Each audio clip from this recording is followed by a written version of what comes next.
Good morning students, मैं Lokesh Saini BSc first year की chemistry classes में आपका स्वागत करता हूं।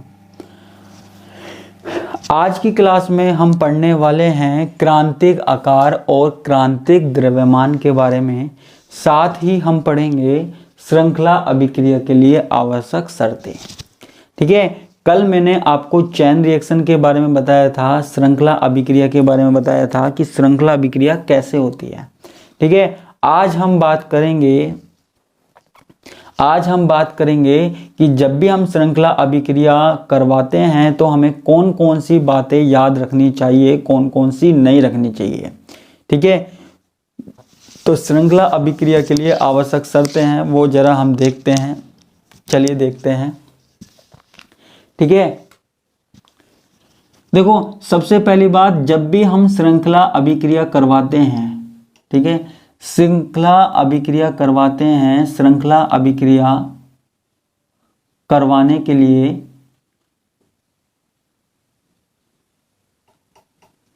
यह आवश्यक है कि, ठीक है, देखो जब भी हम श्रृंखला अभिक्रिया करवाएं तो श्रृंखला अभिक्रिया करवाने के लिए यह आवश्यक है कि जो विखंडन हो रहा है, विखंडन में, ठीक है, जब भी हम श्रृंखला अभिक्रिया करवाएं तो श्रृंखला अभिक्रिया करवाने के लिए यह आवश्यक है कि विखंडन में मुक्त न्यूट्रॉन, विखंडन में मुक्त न्यूट्रॉन यूरेनियम नाभिक से टकराएं।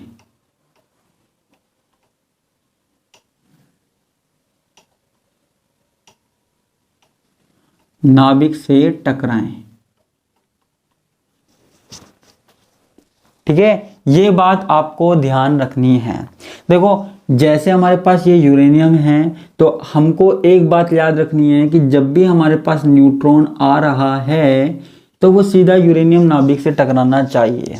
ठीक है, ऐसा नहीं हो कि वो यहां से निकल जाए, यहां से निकल जाए, ऐसा नहीं होना चाहिए। यूरेनियम नाभिक से टकराना चाहिए। ठीक है, तभी हमारे पास अभिक्रिया होगी, नहीं तो नहीं होगी। रिएक्शन होगी तभी होगी, नहीं तो नहीं होगी। ठीक है, न्यूट्रॉन यूरेनियम नाभिक से टकराए, इसके लिए हमें कौन कौन सी बातें याद रखनी चाहिए। ठीक है, इसके लिए निम्न बातों का ध्यान रखना चाहिए। इसके लिए निम्न बातों का ध्यान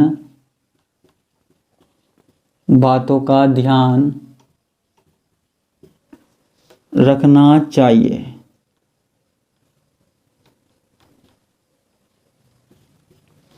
ठीक है, कौन कौन सी बातों का ध्यान रखना चाहिए जरा देखिए। ठीक है, पहली बात, ठीक है, कौन कौन सी बातें याद रखनी चाहिए वो हम देख रहे हैं। ठीक है,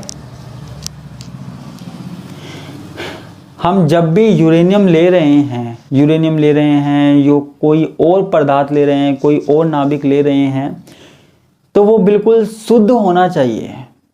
बिल्कुल शुद्ध वैसे होता नहीं है, लेकिन लगभग शुद्ध होना चाहिए। और अगर उसमें अशुद्धि भी है तो अशुद्धि कम से कम होनी चाहिए, कम से कम होनी चाहिए। ठीक है, तो पहली बात क्या, यूरेनियम के नमूनों में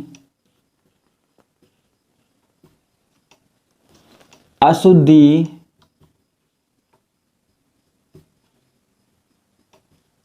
न्यूनतम होनी चाहिए, न्यूनतम हो, अर्थात, ठीक है, अर्थात यूरेनियम का शुद्ध नमूना हो। वैसे शुद्ध तो मिलेगा नहीं जल्दी से कोई भी चीज, लेकिन शुद्ध हो तो ज़्यादा अच्छा है। अर्थात यूरेनियम का शुद्ध नमूना हो। ठीक है, तो पहली बात हमें क्या ध्यान रखनी है, यूरेनियम शुद्ध अवस्था में होना चाहिए, बिल्कुल प्योर होना चाहिए। ठीक है, पहली बात। ठीक है, पहली बात आपको ये याद रखनी है। क्लियर है, अब आते हैं हम दूसरी बात पे। ठीक है,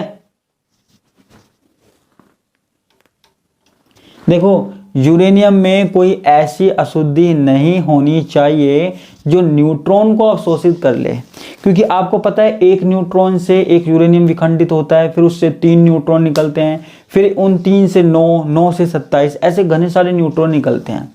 तो अगर हमारे पास यूरेनियम के अंदर कोई ऐसी अशुद्धि है जो न्यूट्रॉन को अवशोषित करती है, तो आप ये देखिए कि हमारा कितना बड़ा नुकसान हो सकता है।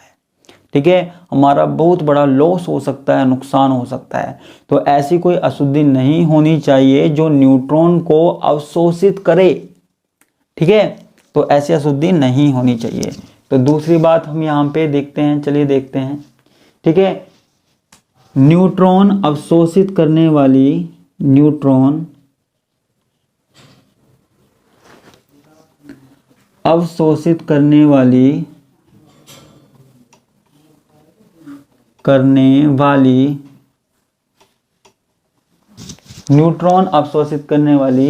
अशुद्धियां नहीं होनी चाहिए। अशुद्धियां नहीं होनी चाहिए। ठीक है, न्यूट्रॉन को अवशोषित करने वाली अशुद्धियां बिल्कुल नहीं होनी चाहिए भैया। ठीक है,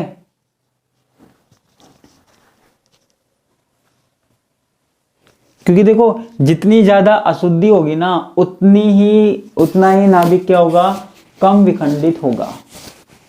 ठीक है, देखो न्यूट्रॉन अवशोषित करने वाली अशुद्धियां नहीं होनी चाहिए, क्योंकि जितनी अधिक अशुद्धियां होगी, क्योंकि जितनी अधिक अशुद्धि होगी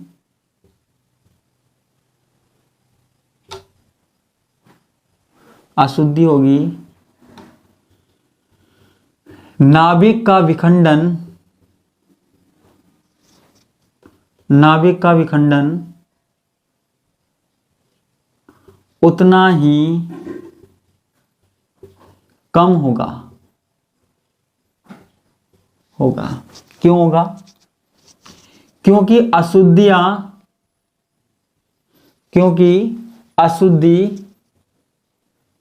न्यूट्रॉन को अवशोषित कर लेती है। अशुद्धियां न्यूट्रॉन को अवशोषित कर लेती हैं। अवशोषित कर लेती हैं।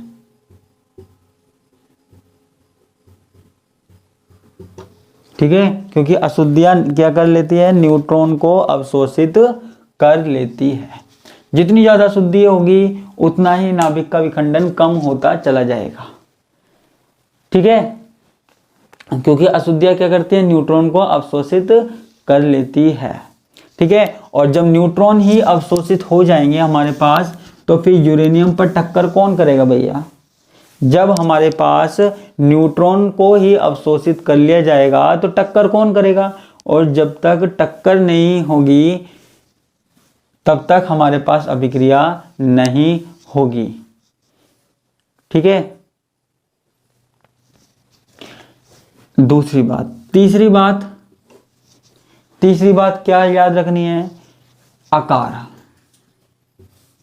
यूरेनियम का आकार तथा आयतन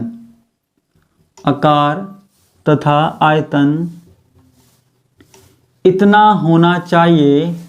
कितना होना चाहिए?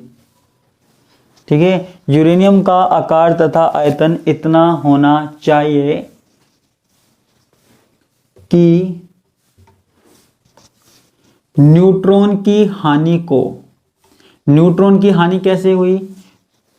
अशुद्धियों ने न्यूट्रॉन को अवशोषित कर लिया या फिर बाहर निकल गए।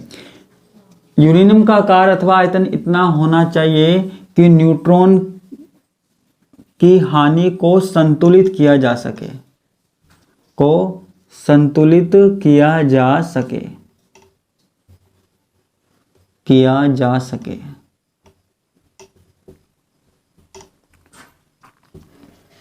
ठीक है, न्यूट्रॉन की हानि को संतुलित किया जा सके, इतना होना चाहिए। क्लियर है? ये बात हमको याद रखनी है। ठीक है, यानी कि ऐसा होना चाहिए, है ना, यानी कि पदार्थ का आकार ऐसा हो, पदार्थ का आकार और आयतन ऐसा हो, पदार्थ का आकार ऐसा हो कि न्यूट्रॉन तुरंत नाभिक के संपर्क में आ जाए, नाभिक के संपर्क में आ जाए, संपर्क में आ जाए, है ना। न्यूट्रॉन किसके संपर्क में आ जाए? तुरंत नाभिक के संपर्क में आ जाए।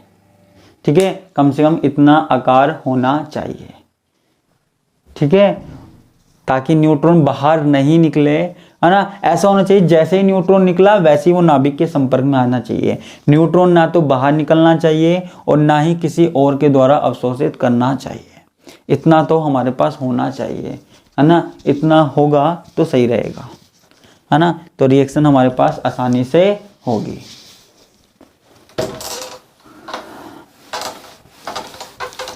ठीक है, तो ये 3 बातों का हमको ध्यान रखना है और किसी बात का ध्यान हमको नहीं रखना है।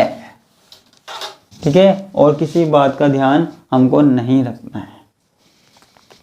ठीक है, अब हम बात करते हैं क्रांतिक आकार की। तो मैं क्रांतिक आकार इसमें ही बता देता हूं। क्रांतिक आकार क्या होता है? वह आकार, ठीक है, वह आकार अथवा आयतन, दोनों चीजें बता देता हूं। वह आकार अथवा आयतन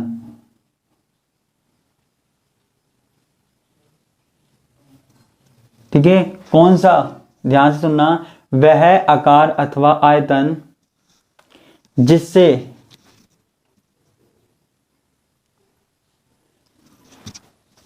ठीक है, जिससे उत्पन्न होने वाली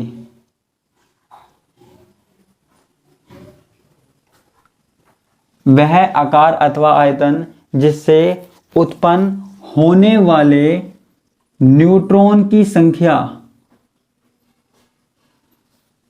जिससे उत्पन्न होने वाले न्यूट्रॉन की संख्या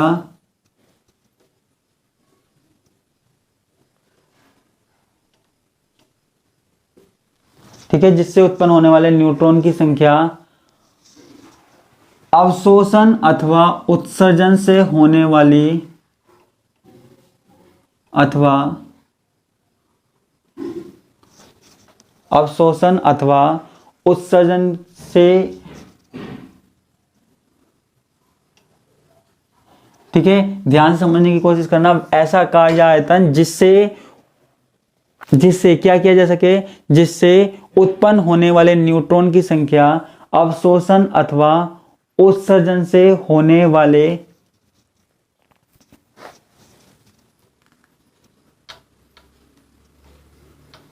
अवशोषण अथवा उत्सर्जन से होने वाले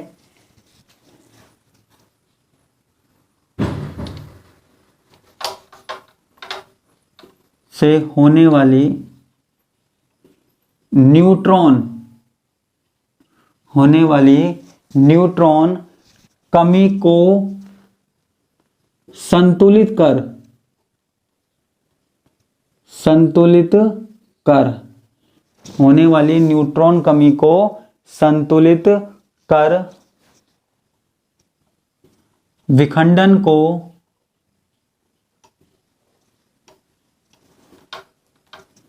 श्रृंखला अभिक्रिया में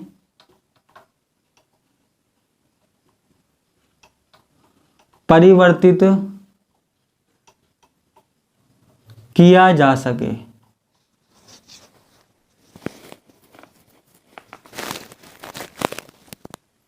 है ना, परिवर्तित किया जा सके।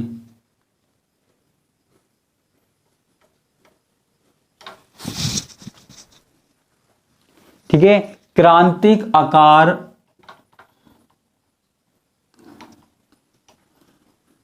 अथवा क्रांतिक आयतन कहलाता है। क्रांतिक आकार अथवा क्रांतिक आयतन कहलाता है।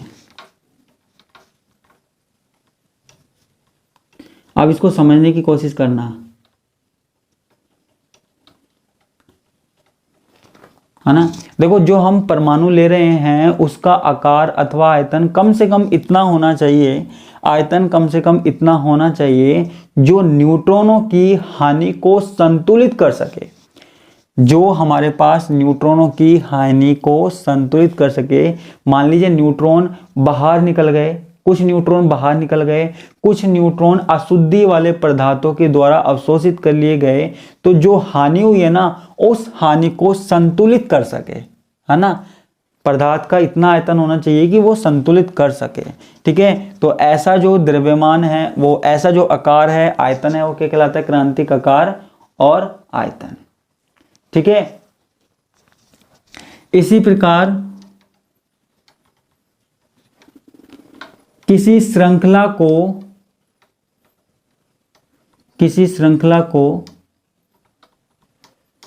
प्रारंभ करने के लिए, किसी श्रृंखला को प्रारंभ करने के लिए, श्रृंखला को प्रारंभ करने के लिए विखंडित होने वाले, श्रृंखला को प्रारंभ करने के लिए विखंडित होने वाले पदार्थ की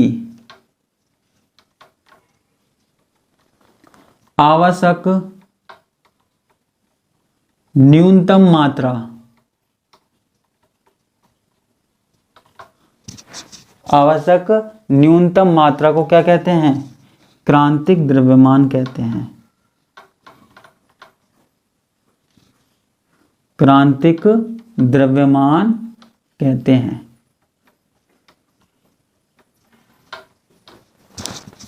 ठीक है। ये हमको द्रव्यमान कहते हैं। तो मैंने आपको क्या बताया कि हमको कौन कौन सी बातें याद रखनी है श्रृंखला अभिक्रिया के लिए, वो मैंने आपको बता दी। साथ ही क्रांतिक आकार क्या है, इतना आकार होना चाहिए कि वो न्यूट्रॉन की होने वाली हानि को संतुलित कर सके, इतना आकार होना चाहिए। साथ में हमारे पास जो द्रव्यमान है, अभिक्रिया को प्रारंभ करने के लिए जितना भी हमें द्रव्यमान चाहिए होता है वो हमारे पास क्रांतिक द्रव्यमान होता है, ठीक है। तो ये बात क्लियर होनी चाहिए आपको। तो आज के लिए बस इतना ही, बाकी का हम देखेंगे नेक्स्ट क्लास में, है ना।